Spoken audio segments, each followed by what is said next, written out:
Welcome to my channel. Subscribe to the channel and listen to my stories every day.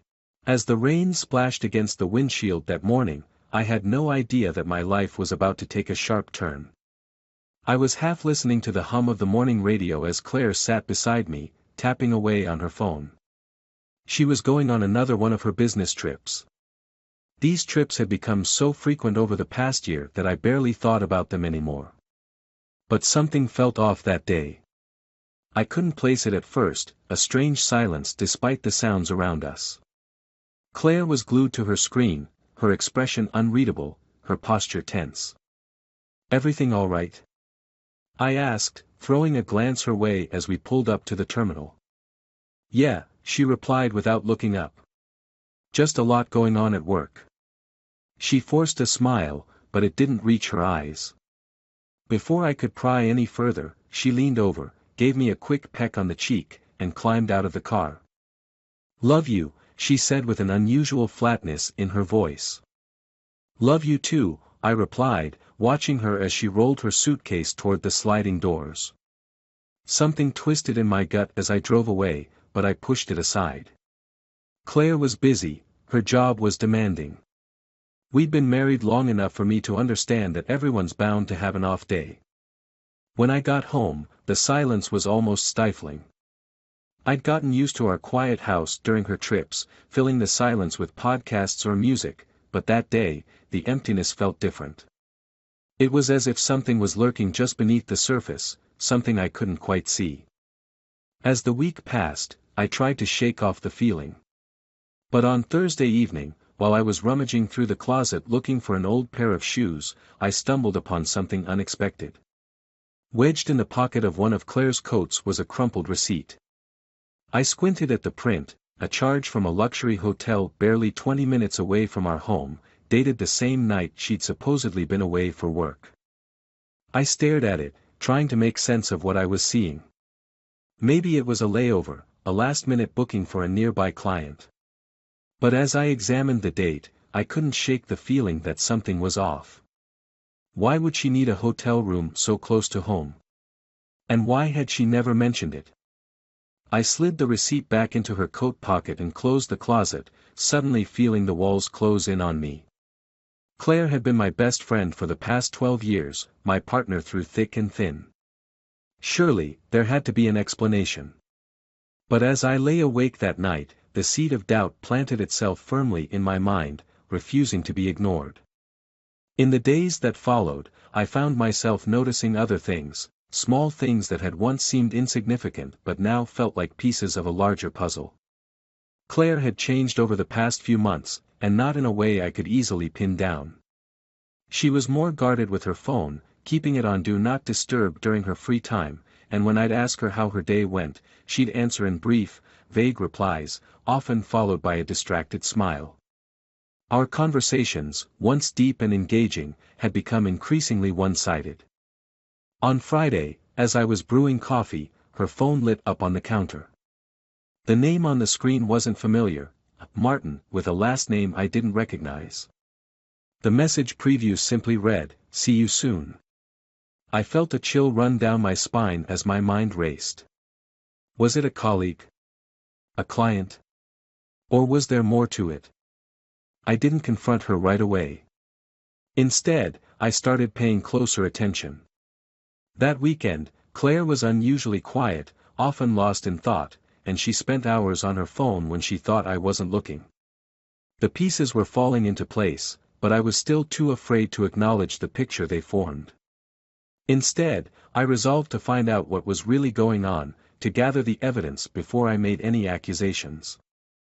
The following Monday, I left for work early but doubled back to the house an hour later, claiming I'd forgotten a file. Claire was supposed to be working from home, but as I pulled up, I saw her sitting in her car, typing on her phone with a strange intensity. I waited until she finally pulled out of the driveway, then followed at a distance, hoping she wouldn't notice. To my surprise, she drove straight to the same hotel listed on the receipt I'd found. My heart pounded as I watched her park, grab her purse, and disappear through the glass doors.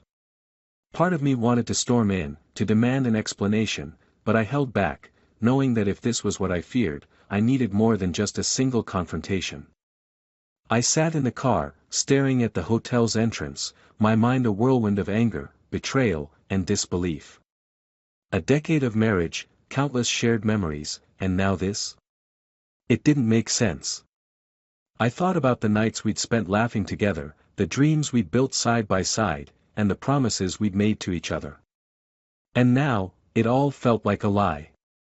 I left after an hour, barely able to keep my hands steady on the wheel as I drove back home. That evening, when Claire returned, I pretended as if nothing had happened.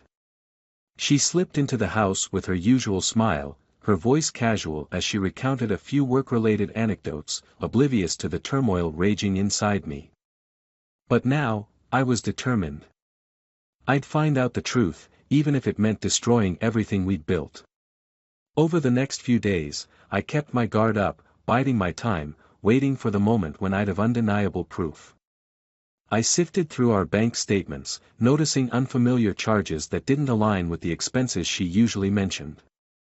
Luxury dinners, a spa visit, purchases at a high-end store I knew she'd never taken me to.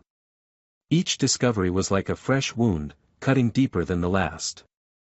I reached out to a friend of mine, Matt, who worked in cybersecurity. I didn't share all the details, just enough to explain that I needed help accessing some of Claire's digital records without alerting her.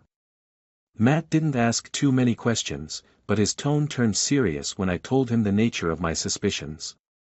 "Look, man," he said, his voice steady, "this kind of stuff never ends well. Are you sure you want to go down this path?" I hesitated, remembering the way Claire's eyes used to light up when she looked at me, the warmth of her laugh that had once been my anchor in the world. But now, the only thing I could see was that hotel receipt, the name Martin on her phone, and the gnawing doubt that had hollowed out my insides. The following weekend, I found myself pacing the living room, replaying the events of the past week over and over in my head. Each memory was like a blade, cutting through what little hope I had left. I told myself I'd need to confront her soon, but every time I tried to muster the courage, the words tangled up inside me, twisted by the fear of what I might lose if I opened that door. It was strange, that feeling of being trapped by my own hesitation, yet knowing the truth was sitting right there in front of me. On Sunday night, Claire came home late again, claiming she'd had to stay back at work to prepare for a client presentation. I'd heard the story before, and I could feel my patience wearing thin.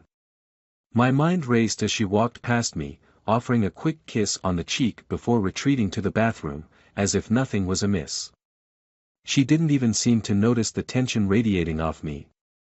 But something in her demeanor that night gave her away. There was a looseness, a kind of relaxed confidence about her, as if she'd settled into some hidden rhythm, a routine that didn't involve me.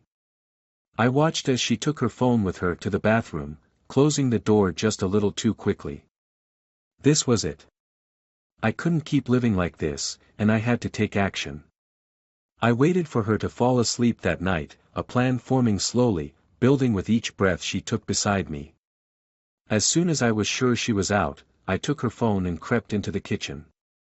The glow of the screen felt almost blinding in the dark, and my fingers hesitated as I entered the password. But I pressed on, ignoring the guilt gnawing at me. My heart pounded as I scrolled through her messages, her emails, every digital trail I could find. At first, there was nothing but work-related texts and reminders. But then I stumbled upon an archived folder in her emails, a hidden correspondence that sent my stomach plummeting. The emails were from someone named Martin, the same name I'd seen flash across her screen the other morning. My hands shook as I read through the messages. There were photos, nothing explicit, just moments they'd shared together, a glass of wine here, a snapshot of the city skyline there. But the intimacy in each exchange was undeniable. I could see their inside jokes, the way they teased each other, the long paragraphs she never wrote to me anymore. I stared at the screen, my vision blurring as I took in the reality of it. Claire wasn't just having a fling, she was involved with this man in a way that I hadn't realized was possible outside our marriage. She had let him into her life, into spaces that had once been reserved for us. And the worst part was, it seemed like she had no intention of stopping. In the days that followed, I moved through life in a haze. The Claire I had thought I knew was nowhere to be found, replaced by this stranger who came home each night with secrets behind her eyes. I felt numb, watching her go through the motions, acting as if everything was fine. The laughter we used to share, the nights spent talking about our future, it all felt like a mockery now. But the numbness didn't last long. Anger began to seep in, simmering just below the surface, threatening to erupt at any moment. I wanted to confront her, to demand an explanation, to make her feel the same pain that was tearing me apart. But I also wanted to be strategic. If she was lying to me, I'd make sure that when I finally did confront her, I'd have more than just accusations. I wanted undeniable proof. So, with grim determination, I hired a private investigator. It felt extreme, but there was no going back. I wanted to know every detail, every lie, every hidden rendezvous, everything she thought she could keep from me. I wanted to see the full extent of her betrayal laid out before me, so I'd have no doubts when I finally confronted her. The investigator, a man named Ed, was surprisingly sympathetic. "You'd be amazed how often this happens," he told me over the phone. "People get comfortable, they think they can juggle two lives. But trust me, it always catches up to them." I kept my answers short, unable to share too much without risking breaking down. He didn't pry, just assured me he'd get the information I needed and send me updates along the way. The following week, Ed sent over the first batch of photos. I clicked through them one by one, my heart sinking further with each image. There was Claire, laughing with this man, walking arm in arm, her face glowing with a joy I hadn't seen in years. It was gut-wrenching, a kind of pain I'd never felt before, and I wasn't sure I'd ever get used to it. The pictures told a story without words. There was no mistaking the way she looked at him, the way she leaned into his touch. And the worst part was that she didn't even seem to be hiding it. They strolled through parks, dined at outdoor cafes, oblivious to anyone who might see them. She was willing to risk it all for this man, or maybe she'd stopped caring if I found out. I confronted her in my mind 1,000 times, rehearsing the words, the questions, the accusations. But every time I tried to speak to her, something stopped me. I wanted her to feel the same dread, the same uncertainty, to wonder what I knew and how much damage her actions had caused. Finally, one evening, I decided I couldn't wait any longer. I'd come home from work early, determined to face her, but as I stepped through the door, she was already there, standing in the kitchen, her back to me. She looked up when she heard my footsteps, a brief flash of surprise crossing her face. "Home early?" she asked, trying to keep her tone casual. "Yeah," I replied, my voice colder than I intended. "I thought we could talk." A flicker of something crossed her face, guilt, maybe, or perhaps fear. She leaned back against the counter, crossing her arms in that defensive way she always did when she was uncomfortable. "What's on your mind?" she asked, her voice steady but guarded. I hesitated, searching her face for any sign of the woman I'd married, the woman I'd trusted for over a decade. But all I saw was the mask she wore, the one she used to keep me at a distance. "I found something," I said, choosing my words carefully. "In your coat pocket. A receipt." Her face went pale, her eyes darting away from mine.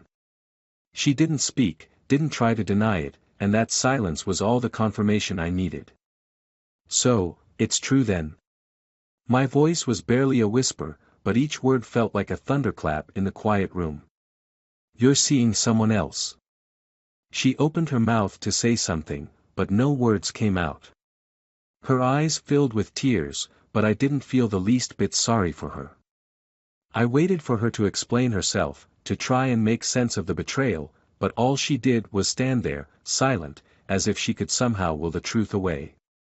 Finally, she spoke, her voice barely audible. "I never meant for it to happen. I don't even know how it started." I felt a surge of anger at her words. I wanted to shout, to scream, to make her understand the depth of her betrayal. But instead, I simply walked away, my mind racing with plans, strategies, ways to make her feel the same pain she'd inflicted on me. That night, I barely slept. Every time I closed my eyes, I saw Claire's face, the fleeting guilt, the silence that followed my accusation. The anger had settled now, transforming into a cold resolve that kept me focused. I knew exactly what I needed to do, and I'd already taken the first step by gathering the evidence. Now, it was time to plan my move carefully, to make sure that when everything came to light, she'd feel every ounce of betrayal that she had dealt me. There would be no easy escape for her, no explanations that would soften the blow. The next morning, Claire acted as if nothing had happened, as though our conversation the previous evening had been a bad dream she could shrug off. She made coffee, offered me a half-hearted smile, and tried to engage in small talk. I played along, keeping my responses short, pretending as if her words didn't echo in my mind with each glance I stole at her.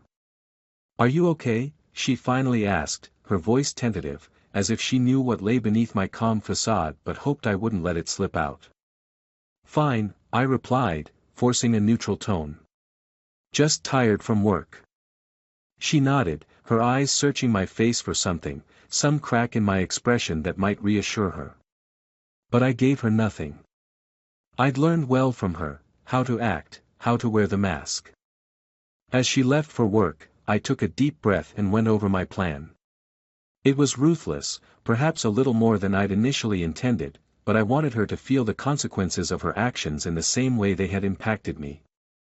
Every lie, every hidden message, every moment she'd chosen to spend with him instead of me, I wanted it all to come crashing down on her.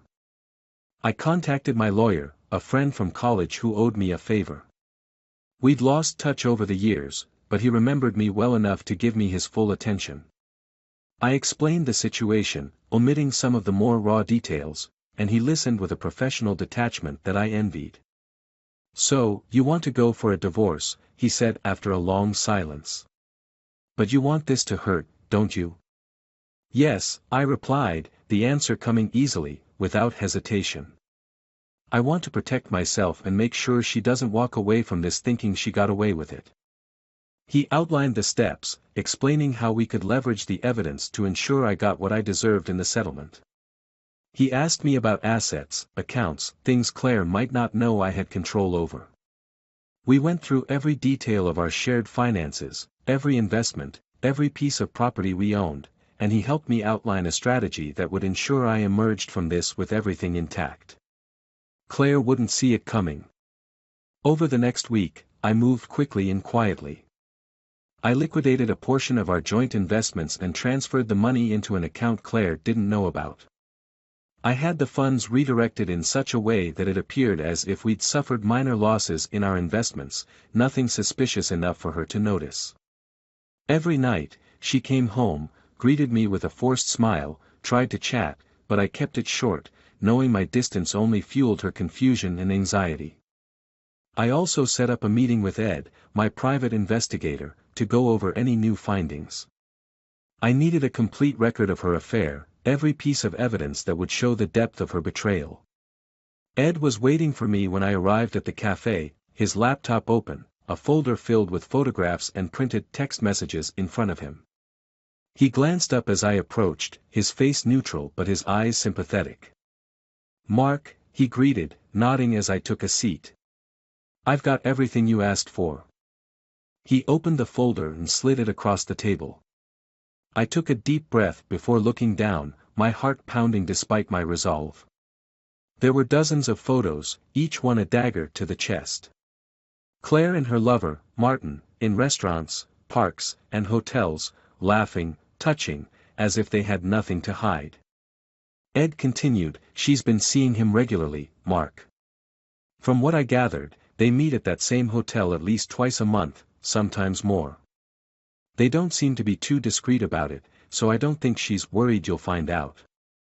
I clenched my jaw, scanning through the messages Ed had printed out. They were painfully familiar, echoes of conversations I'd once had with her, filled with inside jokes, promises, and plans for the future. Each word felt like an erasure of our own memories, as if she'd rewritten the script of our marriage with someone else. "Thanks, Ed," I said finally, closing the folder and slipping it into my bag. "This is exactly what I needed." As I drove home, my thoughts were sharper, clearer. I had everything in place. All I had to do now was set the final pieces of my plan in motion, and when the time came, confront her in a way that left no room for her lies or denials.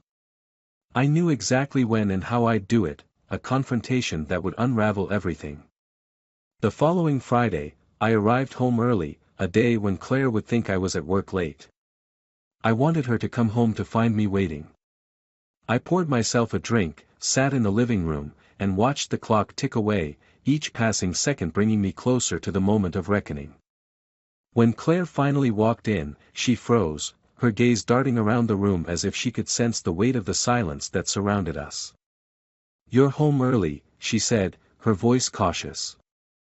I didn't reply right away, just took a slow sip of my drink, studying her face. "I thought we should talk," I said finally, keeping my tone level. She swallowed, her expression carefully guarded, but I could see the flicker of fear in her eyes. "All right," she replied, setting her purse down and moving to sit across from me.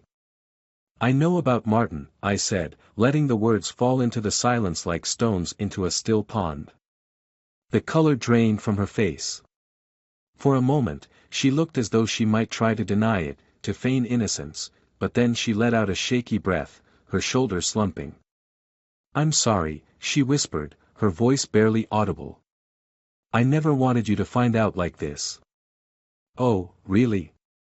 I said, my voice laced with sarcasm. "How considerate of you. Did you think I'd never notice? That you could just carry on with him forever?" She looked down, her hands twisting in her lap. "I didn't mean for it to get this far, Mark. It just happened. It just happened." I repeated, laughing bitterly. "Claire, do you have any idea how ridiculous that sounds? You made a choice, over and over again. Don't insult me by pretending it was anything else." She flinched, her gaze still fixed on her hands, as though she couldn't bear to look me in the eye. "I'm sorry," she murmured again, her voice breaking. "I know I hurt you, but—" "Hurt me?" I interrupted, my voice rising. "You destroyed everything we built together, Claire. Every memory, every promise, it's all worthless now. And for what? A fling with some guy you hardly know?" "It's not like that," she said, finally meeting my gaze, her eyes filled with desperation. "It's more complicated than you think." "Complicated?" I scoffed. "Spare me the details. I've seen everything, Claire. I know where you go, what you do, how often you lie to my face." She fell silent, her face pale, as the weight of her actions seemed to crash down on her. "What do you want me to say, Mark?" she asked quietly. "Nothing," I replied, standing up. "I don't want anything from you anymore. I'm done." Her eyes widened in panic as she realized the finality in my tone. "Wait," she said, reaching out as if to stop me. "Mark, please, let me explain." "There's nothing left to explain," I said, my voice cold and detached. "You've made your choices, Claire. Now it's time for you to deal with the consequences." And with that, I walked out of the room, leaving her in the silence of a life she'd shattered with her own hands. The day after our confrontation, I felt like I'd been split in two.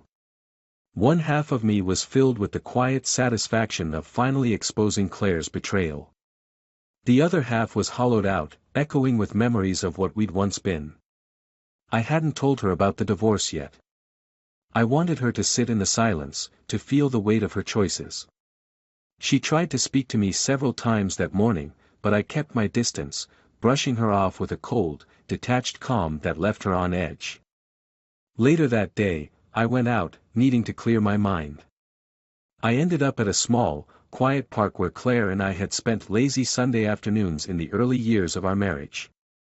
Sitting on a bench, I watched the trees sway gently in the breeze, the sunlight filtering through their leaves, casting dappled shadows on the ground. It felt surreal, like watching someone else's life. Everything around me looked the same, but everything inside me had changed irrevocably. Then, just as I was about to leave, my phone buzzed with a notification from Ed, my investigator. I frowned, glancing down at the screen. He'd already given me everything I needed on Claire and Martin. Why was he contacting me again?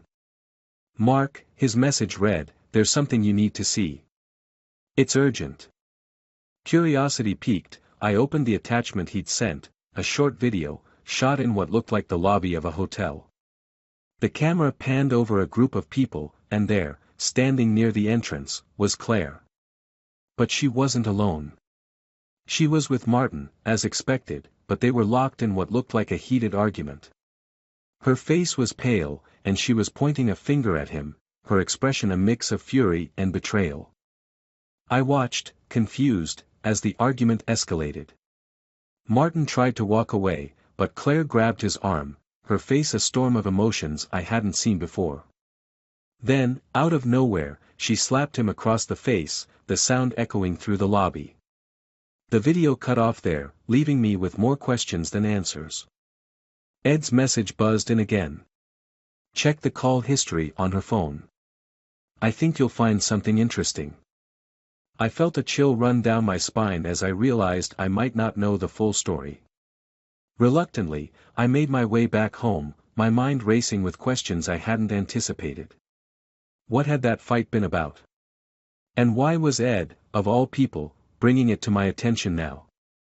When I returned, Claire was in the kitchen, her eyes red-rimmed, as if she'd been crying all day.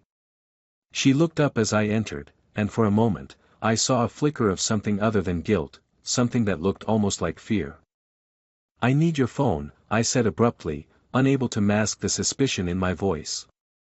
Her face went pale, but she nodded, reaching into her pocket and handing it to me without a word. I unlocked it and went straight to her call history, scrolling back over the past few weeks. There it was, a number I didn't recognize, but it wasn't Martin's. She'd called it multiple times, often late at night, sometimes for over an hour.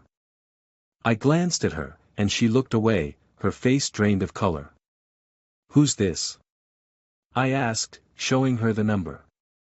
It's not what you think," she whispered, her voice trembling. "Please, Mark, just let me explain." I wanted to yell, to tell her that explanations were useless at this point, but something about her expression made me stop. She looked genuinely terrified, as if whatever she was hiding went deeper than just a simple affair. "Go on," I said coldly, crossing my arms.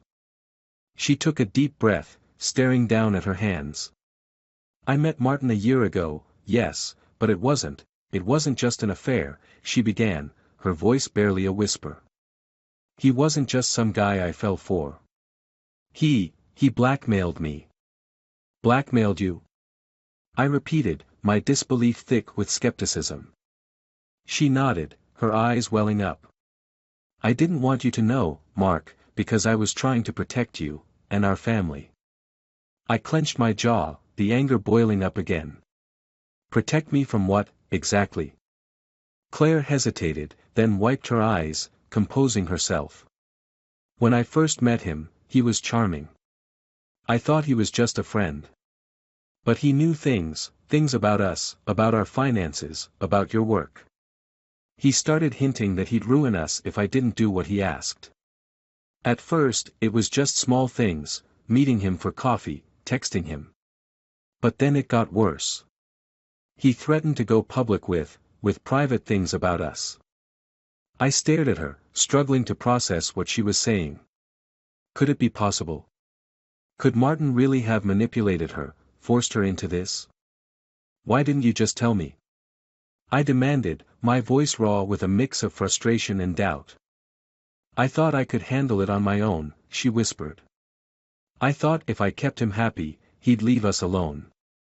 But he just kept demanding more and more, until I couldn't take it anymore." She shuddered, taking a shaky breath. That's why I confronted him at the hotel last night. I told him I was done. He didn't take it well. Her words hung in the air, heavy with implications I hadn't considered. My mind raced, trying to reconcile this new information with everything I'd uncovered. Had I been so blinded by my own pain that I'd missed the signs? And then, as I stared at her, the pieces started to fit together in a way I hadn't expected. "Why didn't you go to the police?" I asked, my voice barely more than a whisper. "He has connections, Mark," she replied, her voice hollow. "He's threatened me, told me he could ruin everything if I tried." I was terrified. "I didn't want to drag you into it." I sank into a chair, my head spinning. This wasn't the story I'd expected. I'd thought I was the victim, the wronged spouse, but now it seemed like we'd both been caught in something far darker. All those nights I'd spent seething with anger, convinced she'd betrayed me willingly, suddenly felt like a cruel twist of fate. Finally, Claire spoke again, her voice barely above a whisper. "I know I should have told you, Mark. I know I should have trusted you. But I was afraid. I thought I could protect you, keep you safe from all of this." I looked at her, really looked at her, for the first time in months. There was no defiance in her eyes, no guilt, only a raw, unguarded vulnerability that left me shaken.